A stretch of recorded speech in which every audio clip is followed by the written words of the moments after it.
만나서 반갑습니다. 우리 서로 인사합시다.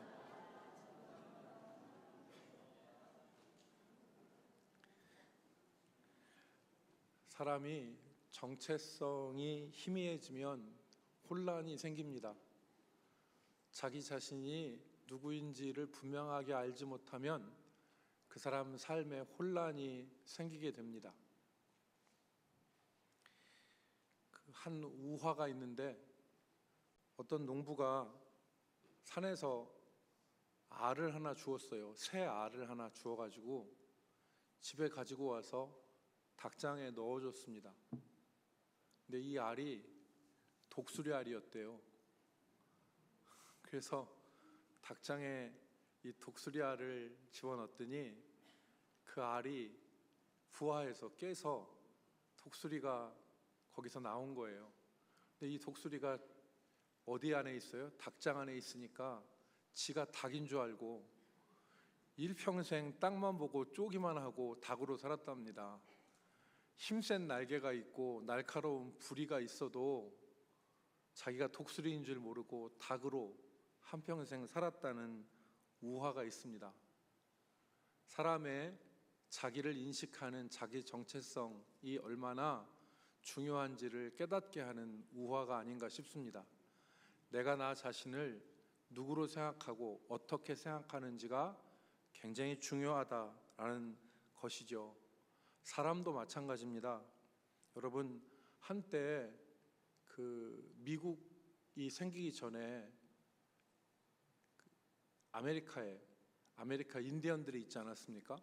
그리고 저 북쪽에는 알래스카의 에스키모인들이 있었는데 이 사람들이 처음에는 말을 타고 달리고 그 드넓은 대지를 정말 기상 있게 이렇게 씩씩하게 달리면서 살았는데 어느 날 그 땅을 미국인들이 점령을 하고 나서 그들에게는 인디언들을 보조하고 도와준다는 명목으로 각종 보조금과 복지 정책을 이렇게 베풀었어요.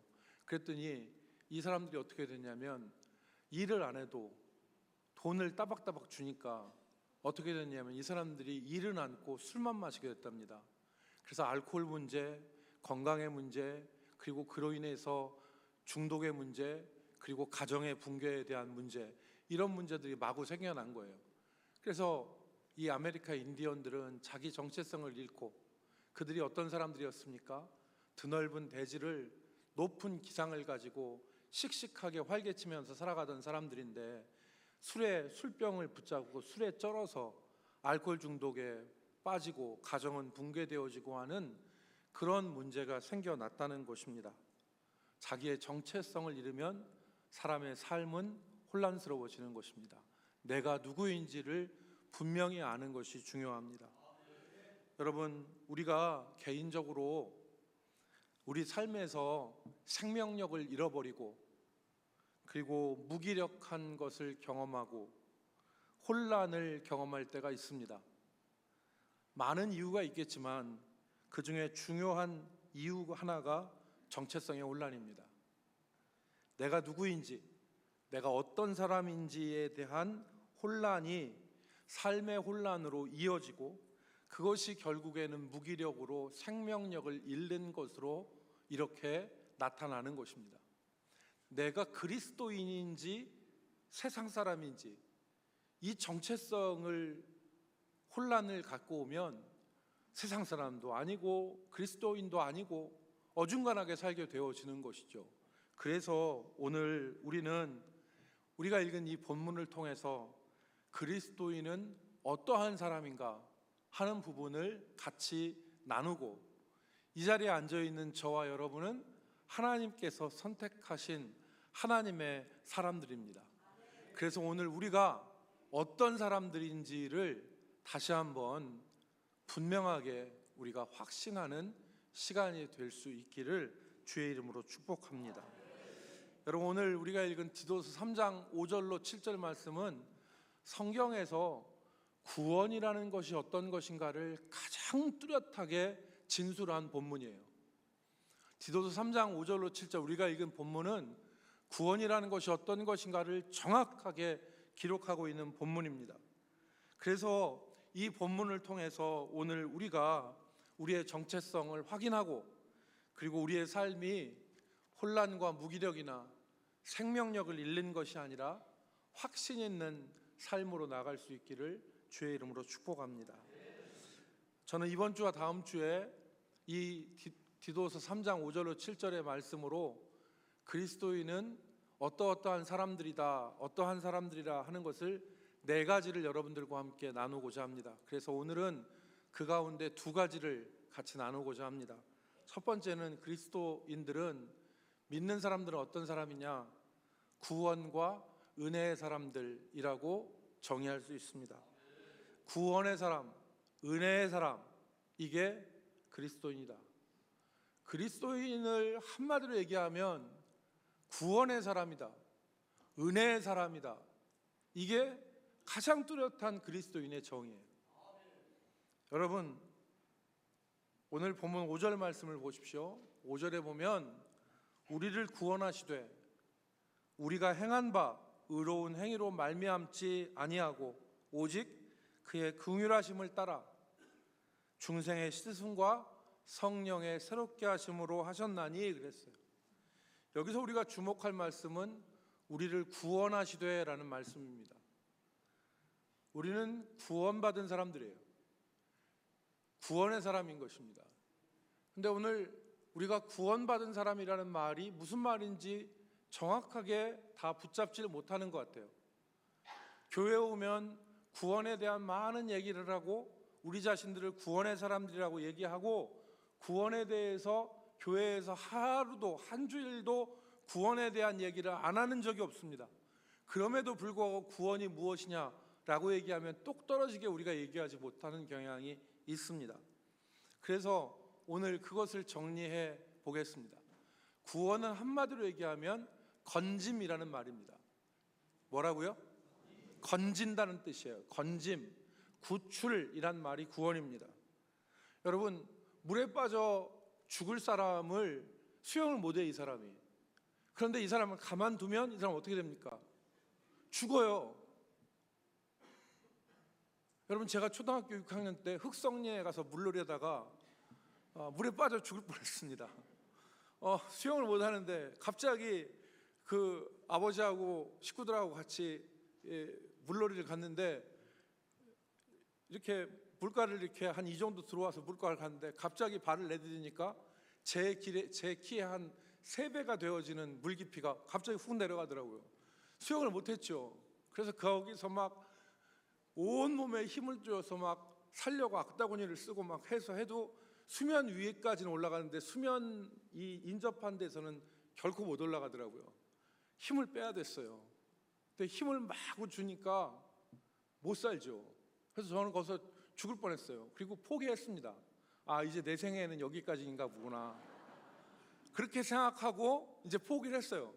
그랬더니 밖에서 어떤 아저씨가 풍덩 뛰어들어가지고, 그 충남대학교 다니는 청년이었어요. 근데 그 청년이 풍덩 뛰어들어서 제 이 목덜미를 확 잡더니 질질 끌고 가더라고요. 그래서 살았어요. 저희 아버지가 박수 치시는 건 집에 가서 치느냐.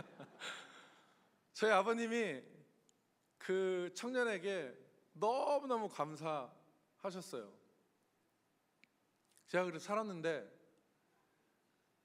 그러니까 물에 빠진 사람은 수영을 못하면 자력으로 못 나와요. 그러니까 누군가 건져내야 되는 거예요. 여러분, 창세기에 보면 요셉이 그 형들에 의해서 물 없는 웅덩이에 던져졌다고 그랬습니다. 물 없는 웅덩이는 결코 혼자 나올 수 있는 곳이 아니에요. 거기다 물까지 없어요. 중동의 그 광야의 뜨거운 사막 지역에서, 밤에는 그렇게 추운 지역에서 웅덩이에 던져지면 죽는 거예요. 그런데 요셉이 거기서 건져 나오죠. 그게 구원이에요. 여러분, 출애굽기에 보면 애굽 사람들이, 히브리 사람들이 강성해지니까 애굽 왕 바로가 히브리 산파들한테 명령을 하죠. 무슨 명령을 했습니까? 남아 유아를 다 죽여라. 여자는 태어나면 살려두지만 남자는 태어나면 무조건 다 죽여라. 유아 학살 명령을 내렸어요. 그래서 다 히브리 남자 아이들이 죽었습니다. 근데 레위 지파의 한 가정에서 아이가 태어났네. 그런데 이 부모가 보니까 얘가 너무 이뻐.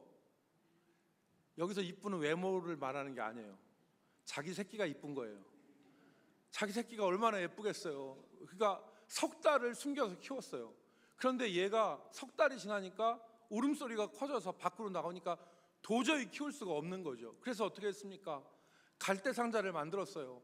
갈대 상자를 만들고 역청을 발라가지고 그 위에다가 아이를 담아서 나일강에다 띄워 보냈습니다. 그랬더니 이 나일강에 둥둥 뛰어내려가는데 마침 그때 애굽왕 바로의 공주가 목욕을 하다가 그 둥둥 떠내려온 아이를 발견한 거예요. 그랬는데 첫눈에 보니까 얘가 너무 예뻐. 그래서 그 아이를 자기 아들로 삼아서 키웠어요. 그의 이름이 뭐예요? 모세예요. 이 모세라는 이름의 뜻이 건져냄이란 뜻이에요. 여러분이 출애굽기를 보시면 성경에 모세 1번 가로하고 1번 밑에 보면 건져냄 이렇게 쓰여 있습니다. 모세의 뜻이 건져내다는 거예요. 구원은 건져내는 거예요. 건져내는 거예요. 건져내는 거예요. 죽을 자리에서 건져내는 거예요. 여러분, 오래된 영화인데 스티븐 스필버그라고 하는 사람이 있죠. 이 사람이 쉰들러 리스트라는 영화를 만들었습니다. 한 몇십 년 전의 영화죠. 이 영화의 내용은 무슨 내용입니까? 오스트리아에서 사업을 하는 기업가인 쉰들러라는 사람이 그때 당시 2차 세계대전 당시 때 나치에 의해서 죽음의 포로 수용소로 가서 아우슈비츠라고 하는 데 가서 200만이 죽었잖아요. 그냥 다 빨개 벗겨져서 가서 가스실로 들어가가지고 가스실에서 다 죽었어요. 200만이 죽었다는 거예요. 대전시 전체 인구가 153만이에요. 200만이 죽었어요. 200만이 다 가스실에서 죽었어요. 그런데 이 유대인들이 죽어가는데 쉰들러라고 하는 이 사람이 그 자기의 전 재산을 드리고 자기의 생명을 담보로 해서 그 사람들을 공장에다가 빼돌리고 공장에서 일하게 함으로 죽음을 지연시키고 살려내요. 그 인원이 몇 명이었냐? 유대인 1,100명이었어요. 1,100명을 혼자 자기가 다 그 사람들을 구원해낸 거예요. 살려낸 거예요. 그래서 쉰들러 리스트 마지막에 보면 자막이 쭉 떠오르는데 쉰들러라는 사람이 구원한 유대인의 이름들, 그 이름이 그 리스트가 쫙 떠올라요. 근데 저것이 쉰들러 리스트의 포스터거든요. 누군가 손을 내밀어서 건져내지 않으면 유대인들은 다 죽었다는 거예요. 그런데 누군가 손을 내밀어서, 저건 쉰들러의 손이겠지만 우리는 하나님의 손이라고 볼 수 있는 거죠. 그 하나님께서 구원해내는 거예요. 이게 구원이에요. 여러분, 그래서 구원이라는 것은 죽을 자리, 죄와 사망과 저주의 자리에서 하나님 우리를 구출해내시고 구원해 주신 것, 이것이 구원이다.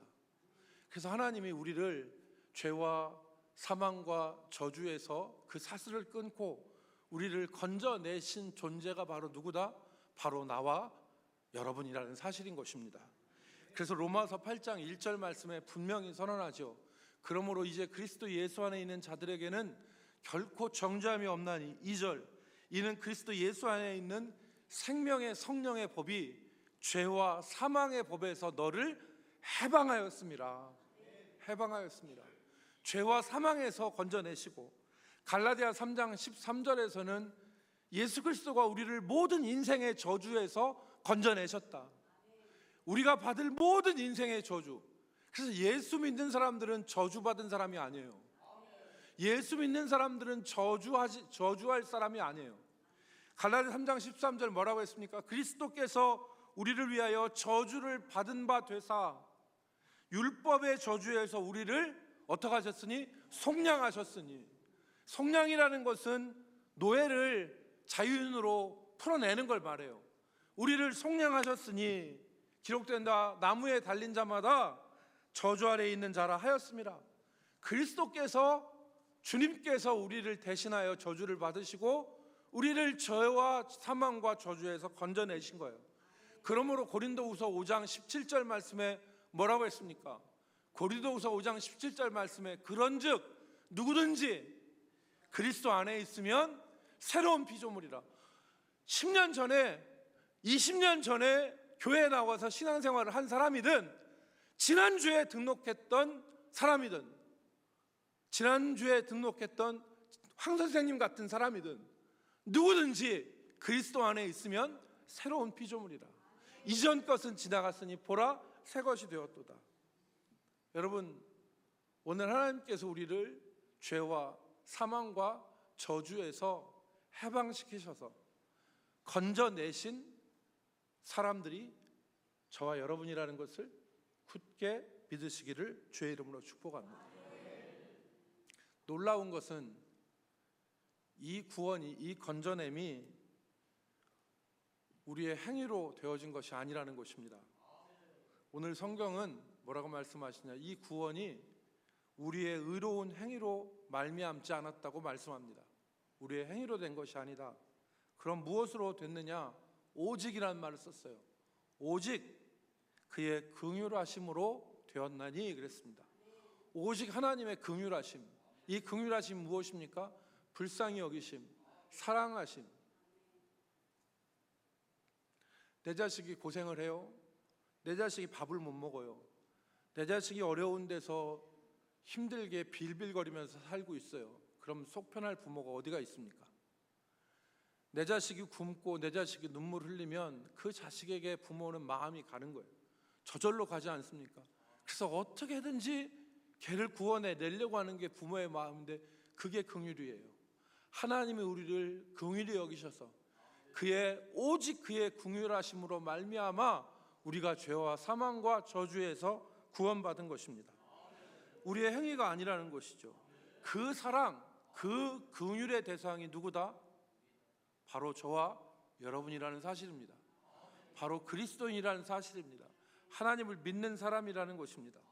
그러므로 오늘 죄와 사망과 저주가 우리 삶에서 우리를 찝쩍거리고 우리를 흔들고 우리를 힘들게 하더라도 우리가 낙심하거나 우리가 힘들어하지 않을 것은 바로 무엇 때문이냐면 하나님의 구원과 하나님의 긍휼이 우리와 함께 하시기 때문인 것입니다. 아무리 세상에 우겨쌈을 당한다 할지라도 힘들고 어려운 일이 발생한다 하더라도 우리는 어떤 사람이다? 구원의 사람이요 은혜의 사람이라는 것을 우리가 붙잡기를 바랍니다. 수백 배, 수십만 배 더 큰 하나님의 사랑이 저와 여러분과 함께하는 것입니다. 비록 우리가 우겨쌈을 당하고 비록 우리가 환난을 당하고 우리가 고통 가운데 있고 사람들이 우리를 향하여서 혀를 차면서 찌찌거린다 할지라도 하나님의 사랑은 결코 우리를 떠나지 않고 하나님의 사랑은 결코 우리에게서 중단되는 법이 없습니다. 그 사랑이 바로 저와 여러분인 것입니다. 여러분, 그래서 시편 기자가 시편 121편에서 노래했습니다. 시편 121편 우리가 잘 아는 말씀 아닙니까? 내가 산을 향하여 눈을 들리라. 나의 도움이 어디서 올꼬? 힘들고 어려운 상황인 것 같아요. 그런데 나를 도울 나의 도움이 어디서 올꼬? 사방을 둘러봤겠죠. 그런데 이 사람의 시선이 어디로 고정되는 것입니까? 내가 산을 향하여 하나님이 여호와 하나님이 계신 그 시온산을 향하여 내가 눈을 들리라. 2절 말씀에 나의 도움이 천지를 지으신 여호와에게서로다 이렇게 고백해요. 나의 도움은 천지를 지으신 여호와에게서다. 여러분, 이 시편 121편은 성전에 올라가는 노래입니다. 성전에 올라가는 노래. 하나님 앞에 예배하러 이스라엘 백성들이 올라갈 때 이 시편 121편을 불렀어요. 성전에 올라가면서 그 발걸음이 가벼울 수도 있어요. 지난 한 주간 여러분이 살아오시면서 이 성전에 올라오면서 발걸음이 가벼우실 수도 있어요. 하는 일마다 잘 되고 하나님께서 도와주셔서 일이 형통하고 그리고 내가 기도하는 것들이 이루어져서 여러분 이 성전을 올라올 때에 여러분의 발걸음이 가벼울 수도 있어요. 그러나 여러분의 발걸음이 무거울 수도 있습니다. 한 주간 살아왔는데 너무 고통스럽고, 한 주간 살아왔는데 너무 힘들고, 하나님이 안 계신 것 같고, 그래서 이 예배를 가야 되느냐 말아야 되느냐 갈등도 할 수 있어요. 엄청난 어려움이 우리 삶에 있고, 사방의 우겨쌈이 우리를 둘러쌀 수 있고, 하나님이 계시지 않는 것 같은 어려움이 있을 수도 있습니다. 그런데 이 사람은 자기의 정체성이 분명했어요. 그 정체성이 무엇입니까? 나는 구원의 사람이고, 나는 하나님이 긍휼히 여기시는 하나님의 자녀다. 나는 천지를 지으신 하나님의 자녀이고, 그 하나님은 거룩한 산 시온에 계시니 내가 산을 향하여 눈을 들리라. 나의 도움이 어디서 올꼬? 나의 도움은 천지를 지으신 여호와에게서로다. 이렇게 고백한 것입니다. 그래서 이 시편 기자가 하나님의 그 사랑과 그 하나님의 구원을 의지해서 확신하면서 고백하잖아요. 시편 121편 3절 말씀에 이렇게 고백합니다. 여호와께서 너를 실족하지 아니하게 하시며. 어려움과 고통을 당할 수 있어요. 우리가 사람들이 보면 왜 저 사람, 딴 사람들은 간증하는데 척척하는 일마다 잘 되고 하나님이 도와주시는 것 같은데 나는 왜 이 모양 이 꼴인가? 나는 왜 이렇게 힘든 일이 내 인생에 발생하는가? 우리가 그럴 수 있죠.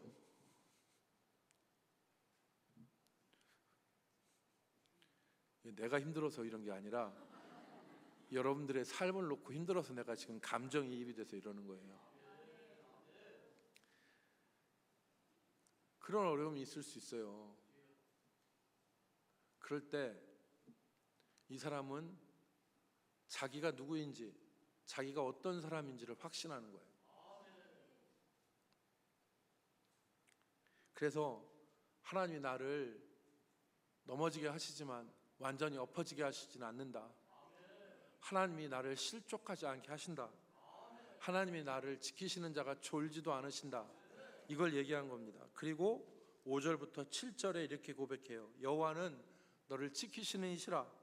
여호와께서 내 오른쪽에서 내 그늘이 되시나니 낮의 해가 너를 상하지 아니하게 하시며 밤의 달도 너를 해치지 아니하리로다. 여호와께서 너를 지켜 모든 환난을 면하게 하시며 또 내 영혼을 지키시리로다. 아멘. 이 고백이 어떻게 가능합니까? 나는 구원의 사람이요 나는 은혜의 사람이라는 확신이 있기 때문에 그런 것입니다. 여러분, 우리가 누구라고요? 우리가 누구라고요? 우리가 남인가? 우리가 누구라고요? 구원의 사람. 우리가 누구라고요? 은혜의 사람. 정체성이 확실하면 삶이 혼란스럽지 않아요. 정체성이 확실하면 삶이 혼란스럽지 않아요. 정체성이 희미해지면 삶이 혼란스럽고 무기력에 빠질 수 있는 거예요. 내가 누구예요? 구원의 사람, 은혜의 사람이다. 그래서 이것을 묵상하면 한 주간 삶의 자리에서 어깨 쭉 늘어지고 눈에는 근심과 걱정과 불안이 가득하고 입에는 원망과 불평이 가득하고 그렇게 장사하고 생활하는 게 아니라 이 정체성이 확실하면 눈에는 기쁨이, 얼굴에는 미소가, 어깨는 힘이 들어가서 그래 하나님이 함께 하시니까 조금 더 견디고 조금 더 나가자. 여러분 우리의 그런 삶이 될 수 있기를 주의 이름으로 축복합니다. 자, 다시 따라합시다. 나는 구원의 사람이다. 나는 은혜의 사람이다. 하나님이 나를 사랑하셔서 나를 구원하시고 내 인생에서 모든 저주를 다 받으시고 나를 죄와 저주와 사망에서 건지셨다고 하는 것을 우리가 붙잡기를 주의 이름으로 축복합니다.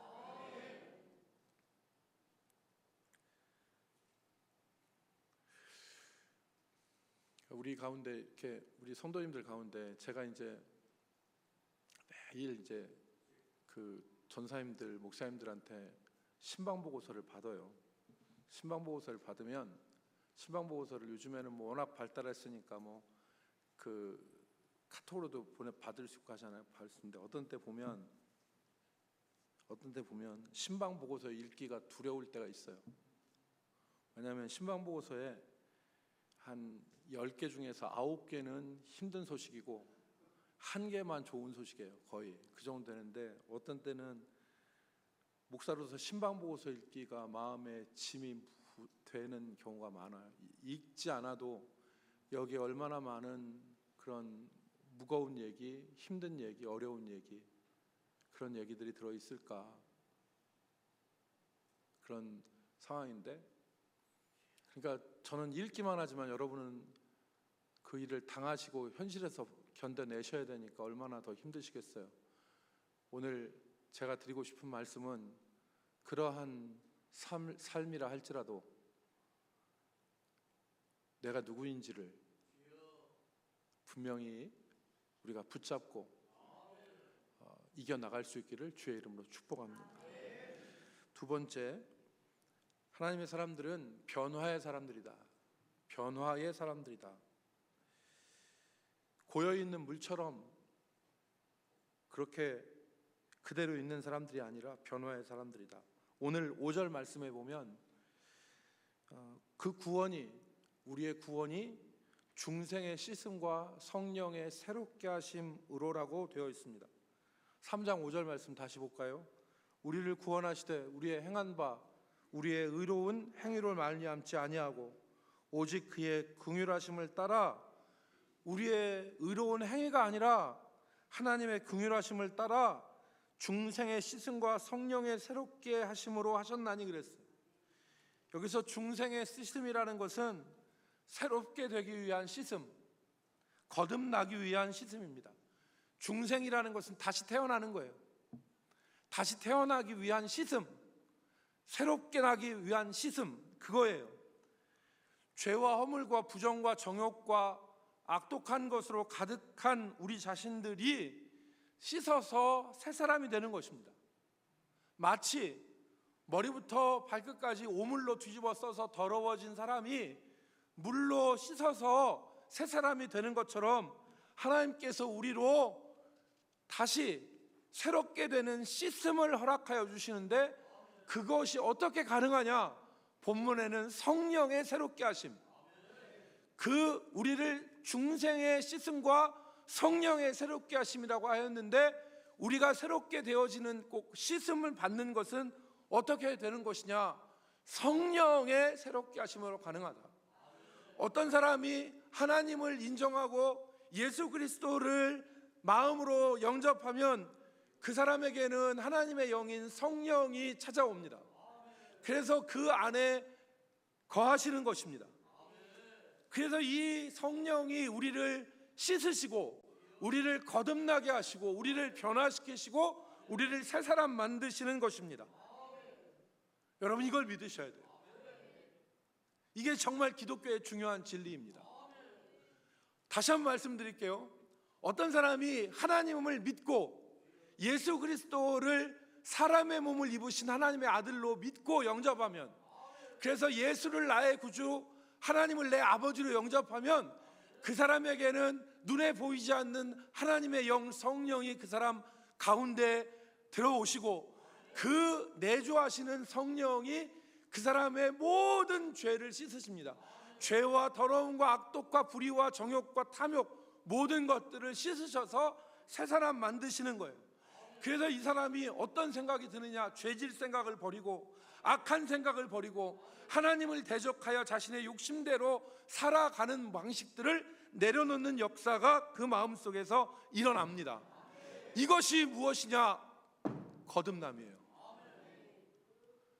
이게 뭐라고요? 거듭남이라고요.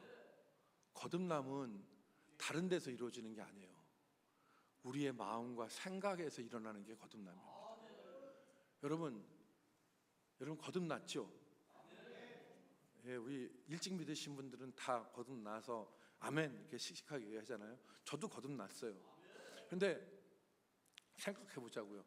내가 거듭났는데 내가 거듭났는데 내 키가 1m 60이었는데 1m 80이 돼요? 안 돼요. 내 코가 부모님이 이렇게 주저앉게 하셨는데 어느 날 거듭났더니 내 코가 오똑해지는 역사가 일어났어요. 그 역사가 가능해요? 아니에요. 성령 받고 거듭났는데 옥동자가 원빈이 되는 일은 안 나타나요. 성령이 역사하시는 곳은 어디냐? 우리의 신체가 아니에요. 물론 몸도 마음도 새로워지죠. 영향을 받지요. 그런데 성령이 역사하는 자리가 어디냐? 우리의 마음과 생각이에요. 우리의 마음과 생각을 바꾸셔서 마치 물로 씻는 것과 같이 우리의 생각과 마음을 바꾸셔서 우리의 생각을 변화시키는 것, 그것이 성령께서 하시는 일입니다. 여러분, 제가 증거를 대드릴게요. 로마서 12장 2절. 로마서 12장 2절. 너희는 이 세대를 본받지 말고 오직 마음을 새롭게 함으로 변화를 받아 하나님의 선하시고 기뻐하시고 온전하신 뜻이 무엇인지 분별하도록 하라. 하나님의 변화의 역사가 일어나는 곳이 어디예요? 마음이에요. 오직 마음을 새롭게 함으로. 여러분, 에베소서 4장 22절 23절 잘 아는 말씀이죠. 너희는 유혹의 욕심을 따라 썩어져가는 구습, 옛날 습관을 따르는 옛사람을 벗어버리고 23절 오직 너희의 심령을 새롭게 하라. 이 심령이 마음이에요. 헬라어 원어에는 마음과 영이에요. 너희 마음과 영을 새롭게 하여 24절 하나님을 따라 의와 진리의 거룩함으로 지으심을 받은 새 사람을 입으라. 그래서 성령이 역사하는 자리는 우리의 마음과 생각이에요. 그래서 어떤 사람이 거듭난 사람이냐? 생각과 마음이 바뀐 사람이에요. 생각과 마음이 바뀌면 삶이 바뀌어요.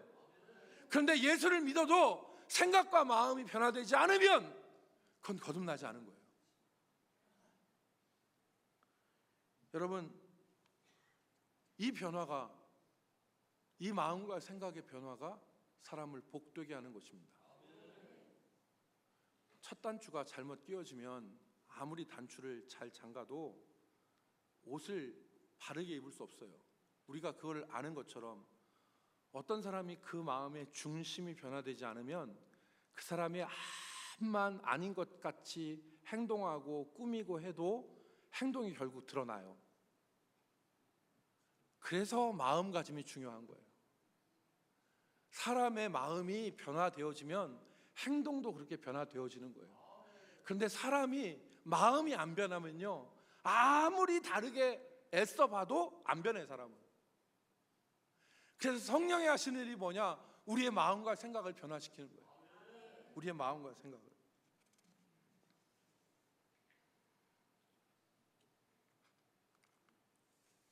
사랑하는 성도 여러분, 오늘 우리가 누구냐?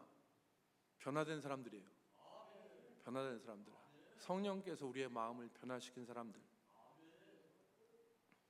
세상에서 돌아서서 변화된 마음으로 살아가는 사람, 그 사람이 그리스도인입니다. 세상에 썩어질 것에서 돌아서서, 세상에 죄악된 것에서 돌아서서 변화된 마음으로 세상을 살아가는 사람들이 누구다? 그리스도인이다. 그래서 다시 죄질 생각, 죄악된 모습, 죄된 습관으로 돌아가는 것이 아니라 변화된 모습으로 세상을 살아가는 사람, 그 사람이 바로 누구다? 그리스도인이다.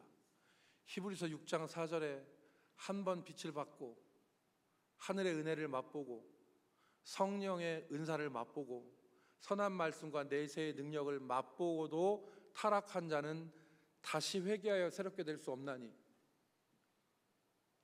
변화된 사람이에요. 옛생활로 돌아가지 말아야 돼요. 한 번 빛을 받고 하늘의 은사를 맛보고 그리고 성령의 역사를 체험하고 선한 말씀과 내세의 능력을 맛보고도 다시 돌아간 사람, 그 사람에게는 회개하는 능력이 없다. 회개할 기회가 없다. 우리가 변화된 사람입니다. 옛생활로 돌아가지 말아요. 예수를 오래 믿다 보면 옛생활로 돌아가는 모습들이 발견돼요. 아니죠. 그게 아니라는 거예요. 우리가 어떤 사람이다? 돌아선 사람이다. 변화된 사람이다. 죄악 가운데서 돌아서서 중생의 씻음과 성령의 새롭게 하심으로 변화되어진 죄, 새롭게 되어진 존재다. 그래서 다시 옛생활로 돌아가는 사람이 아니다 라는 것이 우리의 정체성인 것입니다.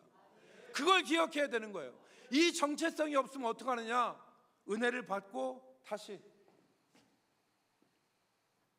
하나님의 말씀을 알고도 다시.